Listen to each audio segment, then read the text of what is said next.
नमस्ते साथियों। सो कैसे हैं आप सब लोग। मैं रवि फिर स्वागत करता हूँ आपके अपने यूट्यूब चैनल सागर कोचिंग क्लासेस गुना में। तो वैकेंसी के बारे में अपन थोड़ी चर्चा करते हैं। तो वैकेंसी वगैरह आ सकती है जिस तरीके से उपचुनाव हो रहे हैं, और वैसे भी सरकार पर ज़्यादा दबाव है अभी बेरोजगारों को लेके। जैसे कि ऑनलाइन प्लेटफॉर्म पे जिस तरीके से बहसबाजी हुई है, अभी भी चल रहा है। बड़े बड़े यूट्यूब चैनल जैसे कि एग्ज़ामपुर हुआ, एग्ज़ामपुर जो विवेक सर हैं, उन्होंने अपने एमपी के युवाओं के लिए वो 3-4 दिनों तक लगातार स्ट्राइक की थी, अपने चैनल को तक बंद रखा था, लगातार एक ही चीज़ कहते रहे। जिस तरीके से अपने युवाओं पे, मतलब एमपी के युवाओं पे जो भोपाल में जो लाठीचार्ज किया था पुलिस ने, तो उसके लिए उन्होंने काफ़ी ज़्यादा प्रोटेक्शन किया है, प्रोटेक्ट किया है, ठीक है ना। तो जब एग्ज़ामपुर जैसे बड़े बड़े यूट्यूब चैनल आ गए हैं, तो धन्यवाद करना चाहिए वैसे विवेक सर का। थैंक यू सर कि आपने एमपी के युवाओं के लिए, हमारे युवाओं के लिए इतना सब कुछ किया, हमारे लिए भी। सो अपना भी फर्ज बनता है कि अपन भी अब अच्छे से पढ़ाई करें, क्योंकि वैकेंसी कभी भी डल सकती है। जिस तरीके से आंदोलन हो रहा है फ़िलहाल में, तो वैसे मांग की है तो 15,000 जगह एमपी पुलिस और एसआई के साथ में तो आ सकती हैं, ठीक है ना। जिस तरीके से सारे एक जैसे हो गए, मतलब सबके अब अच्छा है, करना चाहिए। सरकारें मनमानी पे ही उतर गई हैं अब तो लगातार। एक वैकेंसी को लेके 5-5 साल हो जाते हैं लड़कों को वेट करते करते, ठीक है। तो जैसे बड़े बड़े यूट्यूब चैनल हैं, उन्होंने भी अपने जो ऑनलाइन जरिए जिस तरीके से वो आंदोलन कर सकते थे उन्होंने किया है। जैसे एग्ज़ामपुर हुआ, एग्ज़ामपुर ने बहुत अच्छा है। मैं उसका लिंक आपको डिस्क्रिप्शन में दे दूँगा, आप देखना उस वीडियो को अच्छे से। उन्होंने बहुत अच्छे से किया है, उनका धन्यवाद करना चाहिए हमें कि इतने बड़े चैनल ने, यूट्यूब चैनल ने हमारे लिए आवाज़ उठाई है, हमारे लिए, सभी के लिए उठाई है उन्होंने। लेकिन अपने एमपी के युवाओं को भी ध्यान में रखा है उन्होंने, तो धन्यवाद करना चाहिए। Thank you sir. तो आइए आज स्टार्ट करते हैं। वन चल रहे हैं मध्य प्रदेश के, तो वनों के अंतर्गत ही वनों का वर्गीकरण देख लिया था। आज अपन देखेंगे वनों का प्रशासनिक वर्गीकरण, यानी कि प्रशासन किस तरीके से वर्गीकरण करता है वनों का, ठीक है। तो वनों का वर्गीकरण, ठीक है, वनों का वर्गीकरण। एक होता है संरक्षित वन क्षेत्र।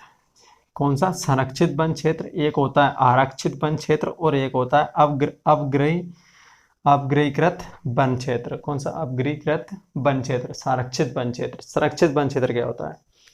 संरक्षित वन क्षेत्र वो क्षेत्र होता है जिसमें आप लकड़ी काट सकते हैं, लेकिन परमिशन के, यानी कि उसके लिए आपको परमिट लेना पड़ेगा। आप पशु चारण भी कर सकते हैं, लेकिन कुछ समय के लिए ही करने देते हैं वो।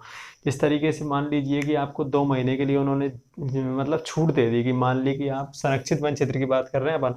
इनमें क्या है, इनमें लकड़ी काटना और पशु चारण निषिद्ध होता है। क्या होता है? निषिद्ध होता है। परंतु लाइसेंस के तहत इनमें लकड़ी की कटाई की जा सकती है, पशु चारण भी किया जा सकता है। वो 1-2 महीने के लिए कुछ भी दे दे, 15 दिन दे दे, 1 दिन दे दे, तो उसके लिए आपको ये नहीं करना है, मतलब दे देते हैं, मतलब कि आप 15 दिन तक पशुचारण करवा सकते हैं। इसके अलावा ये क्षेत्र में ज़्यादातर कोई भी, मतलब ऐसे नहीं कि अपनी मर्जी से गए और लकड़ी काटने लगे, ऐसा कुछ नहीं होता, ठीक है ना। तो ये कौन सा होता है? संरक्षित वन क्षेत्र, जिसमें लाइसेंस के थ्रू लकड़ियों की कटाई की जाती है, ठीक है। उसे क्या कहते हैं? अपन संरक्षित वन क्षेत्र कहते हैं, ठीक है। अब आते हैं आरक्षित वन क्षेत्र। आरक्षित वन क्षेत्र क्या होता है? यह वन भूमि कटाव, यानी कि भूमि का, जब वनों का काम, वन हमारे लिए बहुत ज़्यादा महत्वपूर्ण है। ऑक्सीजन के साथ साथ वनों से अपन वनोपज प्राप्त होती है, जैसे कि लकड़ी वगैरह, ठीक है, गोंद वगैरह, बहुत सी चीज़ें, फल फ्रूट, ठीक है ना, कोयला वगैरह। तो ये सब चीज़ें अपन किससे प्राप्त हो रही हैं? वनों से ही प्राप्त हो रही है ना। तो वन इसके साथ साथ में क्या करते हैं? मिट्टी को कटाव से रोकते हैं। मिट्टी का क्या करते हैं? कटाव रोकते हैं। जैसे कि मिट्टी, बाढ़ आई, तो बाढ़ आने से क्या होता है? बाढ़ अगर यदि वन वन वाले क्षेत्रों में आ रही है, यानी कि जहाँ पर वन ज़्यादा है, यानी कि पेड़ ज़्यादा सघन है, तो वहाँ पर जो मिट्टी का कटाव होता है, यानी मिट्टी काटती है, पानी पानी क्या करता है? मिट्टी को काटता है ना। तो पानी का क्या करता है? मिट्टी काटता है। तो उससे क्या होता है? भूमि का कटाव कम होता है, यानी अधिक वन वाले क्षेत्रों में तो भूमि का कटाव कम होता है रोकने के लिए। एवं जलवायु के विचार महत्वपूर्ण। अब जलवायु कैसे महत्वपूर्ण है? तो जलवायु तो आप देख ही रहे हैं, अगर पृथ्वी पर अगर कार्बन डाइऑक्साइड ज़्यादा बढ़ जाती है, तो कार्बन डाइऑक्साइड ज़्यादा बढ़ जाती है तो क्या होता है? कार्बन डाइऑक्साइड बढ़ने से अपनी जो पृथ्वी का तापमान है वो क्या हो जाता है? बढ़ने लगता है, जैसे कि वर्तमान में बढ़ रहा है, ठीक है ना। वनों की कटाई अंधाधुंध चल रही है, तो उसके चलते क्या हो रहा है, कार्बन डाइऑक्साइड की मात्रा पृथ्वी पर यानी कि अपने वायुमंडल में बढ़ रही है। तो वन क्या करते हैं, उस कार्बन डाइऑक्साइड को सोख लेते हैं और ऑक्सीजन दे देते हैं। क्या करते हैं, कार्बन डाइऑक्साइड को सोख लेते हैं और ऑक्सीजन दे देते हैं। इसी तरीके से जिस क्षेत्रों में अधिक वन होंगे वहां पर देखा होगा अधिकांश सूखा नहीं पड़ता, क्या सूखा वगैरह नहीं पड़ता, क्योंकि वहां पर बरसात अच्छी खासी हो जाती है। और जिन क्षेत्रों में वन कम पाए जाते हैं उन क्षेत्रों में अधिकतर सूखा सूखा या अधिक बाढ़ग्रस्त क्षेत्रों इनकी आने की संभावना ज़्यादा रहती है। किन क्षेत्रों में, कम वन वाले या अधिक कम वन वाले क्षेत्रों में। तो ये क्या करते हैं, भूमि का कटाव रोकने के लिए महत्वपूर्ण होते हैं, साथ ही क्या करते हैं, जलवायु के लिए भी ये बहुत ज़्यादा महत्वपूर्ण होते हैं। ये चीज़ें तो आप बेसिकली समझ रहे होंगे, जलवायु वगैरह। तो जिन पर शासन, इन वनों पर क्या होता है, इन वनों पर शासन का संपूर्ण अधिकार होता है, यानी कि पूर्ण अधिकार। इन क्षेत्रों में ना तो आप पशुचारण करवा सकते हैं और ना ही क्या कर सकते हैं, वनों की कटाई कर सकते हैं, लाइसेंस के थ्रू भी नहीं, ठीक है ना। इसमें लाइसेंस नहीं देती, यानी कि आरक्षित वन क्षेत्रों में क्या होता है, सरकार का पूर्ण नियंत्रण होता है। ना तो इनमें वो लाइसेंस देती है आपको वन काटने के लिए, यानी कि पेड़ काटने के लिए, ना तो वो लाइसेंस देती है, और साथ ही ना क्या देती है, पशुचारण की परमिशन भी नहीं देती। तो ये क्या है, पूर्णतः प्रतिबंधित क्षेत्र है। क्या होता है, ये पूर्णतः प्रतिबंधित क्षेत्र है, यानी कि यहाँ पर कुछ भी नहीं हो सकता। इसमें क्या हो सकता था, आरक्षित संरक्षित वन क्षेत्र में क्या हो सकता था कि आप लाइसेंस के थ्रू लकड़ी की यानी कि वनों की कटाई कर सकते हैं, लेकिन आरक्षित वन क्षेत्र में सरकार का पूर्ण नियंत्रण होता है, इसमें कोई कटाई नहीं कर सकता, ठीक है, ना ही पशुचारण कर सकता है। इसके इसके अलावा आते हैं अपग्रहीकृत वन। अपग्रहीकृत वन क्या होते हैं, इसमें होता है जैसे कि ये वन वे वन होते हैं जो किसी भी वर्ग में वर्गीकृत नहीं होते। ये क्या है, ना तो संरक्षित वन क्षेत्र में आते हैं, ना ही आरक्षित वन क्षेत्र में आते हैं। यहाँ पर क्या होता है, पशुचारण भी खूब आराम से कर सकते हैं और लकड़ी की कटाई कर सकते हैं। जैसे मान लीजिए आपके गांव या शहर के पास कोई भी एक मतलब वन मान लीजिए, छोटा सा वन मान लीजिए, ठीक है, छोटा सा जंगल है। अब वो इन दो क्षेत्रों में नहीं आता, ना तो संरक्षित वन क्षेत्र में आता है, ना ही आरक्षित वन क्षेत्र में आता है, ठीक है, छोटा सा जंगल है, ना तो वो संरक्षित वन क्षेत्र में आता है, ना आरक्षित वन क्षेत्र में आता है। तो आप वहाँ क्या कर सकते हैं, वहाँ पर आप पशुचारण भी कर सकते हैं, साथ ही साथ क्या कर सकते हैं, कटाई भी कर सकते हैं। जैसे गाँव वगैरह में अपन थोड़ा सा जंगल रहता है, जैसे कि गांव वगैरह में अपन क्या करते हैं, अपन कृषि के लिए जो भूमि सुधारते हैं, मान लीजिए पहले पहले वहां पर क्या थे, पेड़ पौधे थे, तो पेड़ पौधों को काट कर क्या कर देते हैं अपन, भूमि कृषि योग्य बना लेते हैं। तो वो वन किस में आते हैं, अपग्रहीकृत वन क्षेत्र में ही आते हैं, यानी कि उन पर वो ना तो संरक्षित वन क्षेत्र में आते हैं, ना ही आरक्षित वन क्षेत्रों में आते हैं, ठीक है। वर्गों का प्रशासनिक आधार पर तीन तरह के वर्गीकरण किया गया है। कौन कौन से, संरक्षित वन क्षेत्र, इसमें लाइसेंस के थ्रू आप कटाई कर सकते हो। आरक्षित वन क्षेत्र, इसमें बिल्कुल भी कुछ भी नहीं कर सकते, ना कटाई कर सकते, ना ही पशुचारण कर सकते हैं। अपग्रहीकृत वन में आप कटाई भी कर सकते हैं और पशुओं को चरा भी सकते हैं, ठीक है। इसके बाद आते हैं अपन वनोपज, क्या, प्रमुख वनोपज। तो सबसे पहले देखते हैं अपन सागौन, प्रमुख वनोपज, हेडिंग डाल लीजिए प्रमुख वनोपज। सबसे पहले आते हैं सागौन, ठीक है। इसका वैज्ञानिक नाम क्या है, टेक्टोनेग्रैंडाई। कौन सा, टेक्टोनेग्रैंडाई, क्या नाम है, टेक्टोनेग्रैंडाई। आप देख रहे होंगे टेक्टोनेग्रैंडाई क्या है, इसका वैज्ञानिक नाम है, ठीक है, टेक्टोनेग्रैंडाई। ये कहाँ उगता है, तो ये 75 से लेकर 125 सेंटीमीटर जहाँ पर वर्षा होती है, 75 से लेकर 125 तक जहाँ पर बरसात होती है, वार्षिक वर्षा होती है, वहाँ पर कौन सा वृक्ष पाया जाता है, तो सागौन का वृक्ष पाया जाता है, ठीक है। इसके अलावा ये कौन सी मिट्टी में पाया जाता है, तो ये प्रमुख रूप से काली मिट्टी में पाया जाता है। कौन सी मिट्टी में पाया जाता है, प्रमुख रूप से काली मिट्टी में पाया जाता है, ठीक है। ये कैसा वन है, ये मध्य प्रदेश के मध्य भाग और दक्षिणी क्षेत्र में पाया जाता है, यानी कि मध्य प्रदेश का मध्य भाग, यानी कि बीच वाला भाग, यानी माला पठार वगैरह, ठीक है ना। थोड़ा बहुत माला पठार में इतने जंगल है नहीं, लेकिन जहाँ पर है वहाँ पर कौन सा क्षेत्र, कौन से वन पाए जाते हैं, तो सागौन के वृक्ष ही पाए जाते हैं, ठीक है। तो मालवा का पठार और थोड़ा सा उसके दक्षिण में दक्षिणी क्षेत्र, यानी कि मध्य प्रदेश का दक्षिणी क्षेत्र है, उसमें भी कौन से वन पाए जाते हैं, तो सागौन के वृक्ष ही पाए जाते हैं, ठीक है।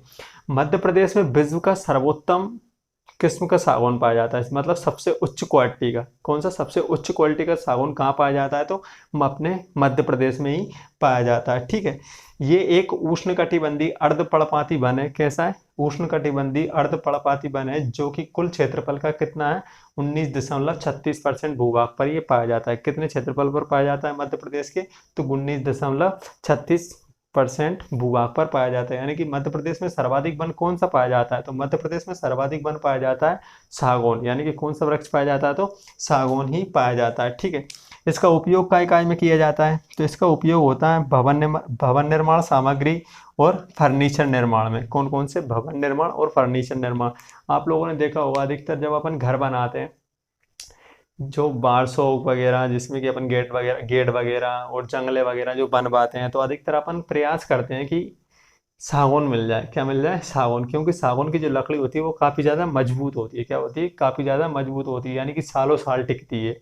कौन सी? सागौन की लकड़ी। या सागौन नहीं मिलता तो फिर अपन किसका यूज़ करते हैं? तो नीम का करते हैं, नीम बमूर इनका यूज़ करते हैं। लेकिन अपन अपनी पहली प्राथमिकता कौन होती है? सागौन की। कौन सी? सागौन। तो सागौन क्या होती है? एक मुलायम लकड़ी होती है, जिसका प्रयोग किस में किया जाता है? भवन निर्माण सामग्री में और फर्नीचर निर्माण सामग्री में। जैसे कि फर्नीचर वगैरह लगवाना है ना अपन घर में, तो अपन किसका लगवाते हैं अधिकतर? तो सागौन का ही लगवाते हैं। ठीक है, इसके जो प्रमुख क्षेत्र हैं, इसके प्रमुख क्षेत्र हैं बोरी की घाटी। बोरी की घाटी कहाँ है? होशंगाबाद जिले में। कहाँ पे है? होशंगाबाद जिले में बोरी की घाटी। होशंगाबाद, जबलपुर, बैतूल, सागर, छिंदवाड़ा और मंडला आदि क्षेत्रों में क्या पाया जाता है? सागौन वृक्ष पाया जाता है। कौन कौन सा? बोरी की घाटी होशंगाबाद में स्थित है, जबलपुर, बैतूल, सागर, छिंदवाड़ा और मंडला आदि जिलों में क्या पाया जाता है? अपना माला पटार भी लिख लीजिए। माला पटार आदि क्षेत्रों में क्या पाया जाता है? सागौन का वृक्ष पाया जाता है। ठीक है, मध्य प्रदेश में सबसे ज्यादा सागौन का वृक्ष बोरी की घाटी में पाया जाता है। अगर आपसे पूछा जाए कि मध्य प्रदेश में सर्वाधिक सागौन वृक्ष कहाँ पाया जाता है, मान लीजिए कोई ऑप्शन दे दिए, जबलपुर, बैतूल, सागर, छिंदवाड़ा, बोरी की घाटी, तो कौन सा लगाना है? बोरी की घाटी होशंगाबाद, या फिर होशंगाबाद लगाना है। क्योंकि अगर बोरी की घाटी नहीं देगा तो होशंगाबाद देगा, क्योंकि होशंगाबाद में क्या स्थित है? बोरी की घाटी स्थित है। और बोरी की घाटी में क्या पाया जाता है? सागौन का वृक्ष मध्य प्रदेश में सबसे ज़्यादा पाया जाता है। ठीक है, ये था अपना सागौन वृक्ष। अब सागौन वृक्ष के बाद में डाल लीजिए नेक्स्ट साल वृक्ष। कौन सा? साल।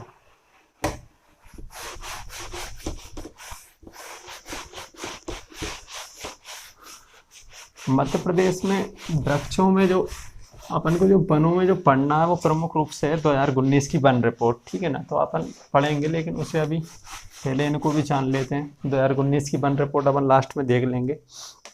इसके बाद आता है साल वृक्ष। कौन सा? साल वृक्ष।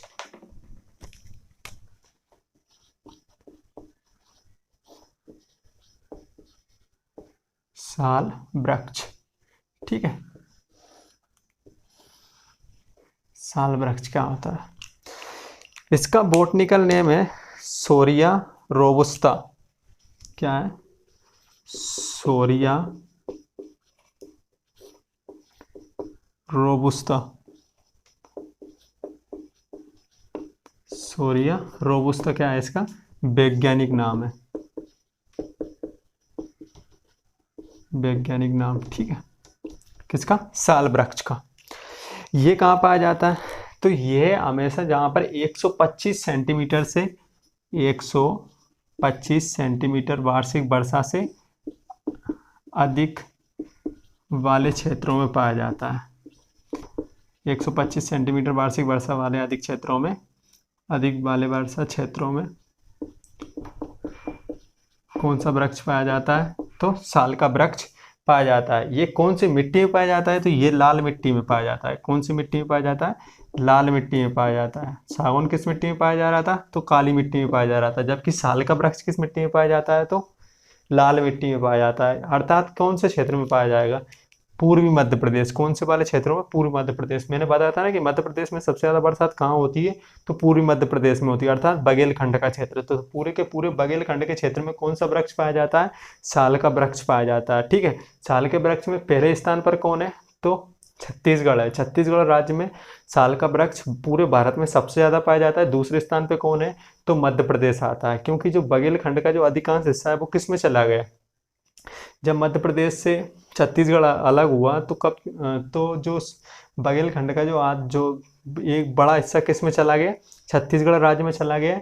तो छत्तीसगढ़ राज्य के साथ में ही कौन से बघेलखंड का जो क्षेत्र था उसमें ही कौन सा वृक्ष पाए जाते थे सबसे ज़्यादा, साल के वृक्ष पाए जाते थे। तो साल के वृक्ष भी किस में चले गए, छत्तीसगढ़ राज्य में चले गए। ठीक है, तो छत्तीसगढ़ राज्य पूरे भारत में पहले नंबर पे कौन से वृक्षों में, साल के वृक्षों, और दूसरे नंबर पे कौन आता है, तो अपना मध्य प्रदेश आता है। ठीक है, इसका वैज्ञानिक नाम क्या है, सोरिया रोबुस्ता। कौन सा, सोरिया रोबुस्ता वैज्ञानिक नाम है। ये कितने सेंटीमीटर वर्षा पाया जाता है, तो 125 सेंटीमीटर से अधिक वर्षा वाले क्षेत्रों में ये पाया जाता है। ठीक है, और कौन सी मिट्टी में पाया जाता है, तो यह लाल मिट्टी में पाया जाता है। ठीक है, ये कैसे वन होते हैं, तो ये अत्यधिक सघन वन होते हैं। कैसे वन होते हैं, अत्यधिक सघन, यानी कि जहाँ पर क्या होती है, अधिकतर यहाँ पर क्या होती है, बहुत ज़्यादा, मतलब कभी कभी ऐसा लगता है मतलब बरसात भी हो रही है तो आप 5 मिनट या 10 मिनट आराम से मिल जाएंगे कि आप कोई भी ऐसी जगह ढूंढ लीजिए जहाँ पर आप छुप सके, क्योंकि इनकी जो सघनता है वो इतनी ज़्यादा होती है कि बरसात का पानी भी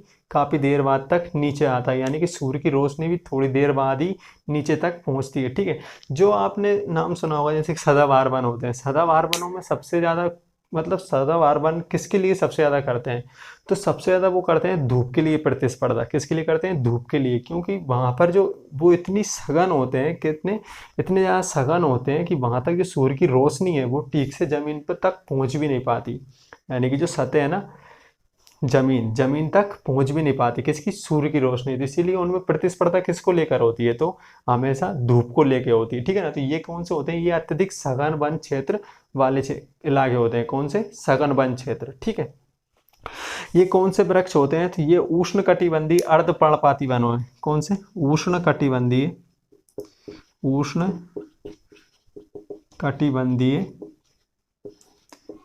अर्धपर्णपाती वन है।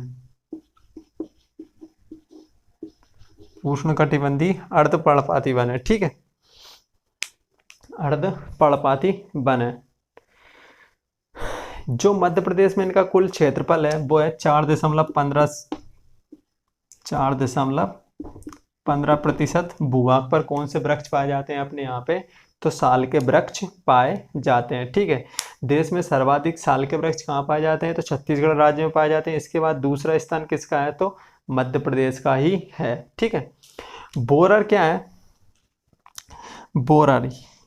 बोरर क्या है, बोरर एक कीड़ा है जो किस में लगता है, साल के वृक्षों में लगता है। तो साल के वृक्षों में कौन सा कीड़ा लगता है, तो बोरर। कौन सा, बोरर, इसका नाम क्या है, बोरर। ये कौन से वृक्षों में लगता है, तो साल के वृक्षों में लगता है। ठीक है, बोरर एक कीड़ा है जो कि कौन से वृक्षों में लगता है, तो साल के वृक्षों में लगता है। ठीक है, अब आगे देखते हैं, इसका उपयोग देखते हैं, इसका उपयोग किस किस में होता है।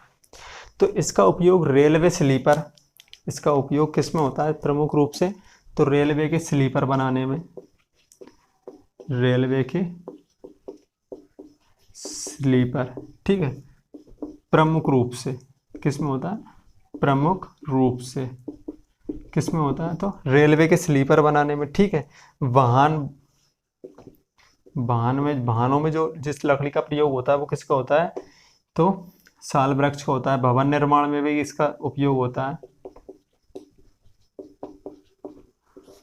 भवन निर्माण, फर्नीचर में भी होता है, इतना नहीं होता है, इनमें ज़्यादा। ठीक है, जब पुलियाँ बनाई जाती है लकड़ियों की, उसमें भी किसका प्रयोग होता है, तो साल के वृक्षों का ही होता है।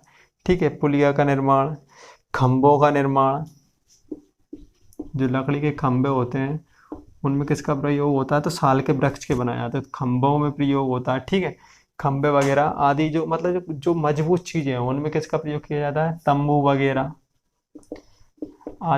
आदि के निर्माण में किसका प्रयोग किया जाता है, तो साल के वृक्ष का प्रयोग किया जाता है। प्रमुख रूप से आपको एक चीज़ याद रखनी है, वो है रेलवे स्लीपर। कौन सा, रेलवे स्लीपर। रेलवे स्लीपर बनाने में किस लकड़ी का प्रयोग किया जाता है, तो साल के वृक्ष की लकड़ी का प्रयोग किया जाता है। कौन सी, साल के वृक्ष की का। ठीक है, इसके जो प्रमुख क्षेत्र हैं, इसके प्रमुख क्षेत्रों में आता है वही बघेलखंड वाले क्षेत्र हैं, मंडला, बालाघाट, बालाघाट, सीधी, सिंगरौली, सिंगरौली, उमरिया,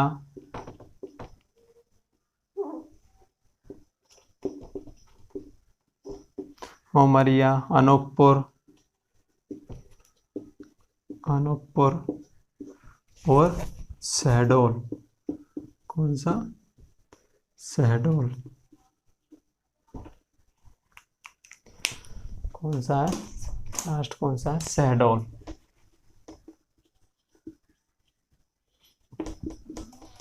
शहडोल आदि।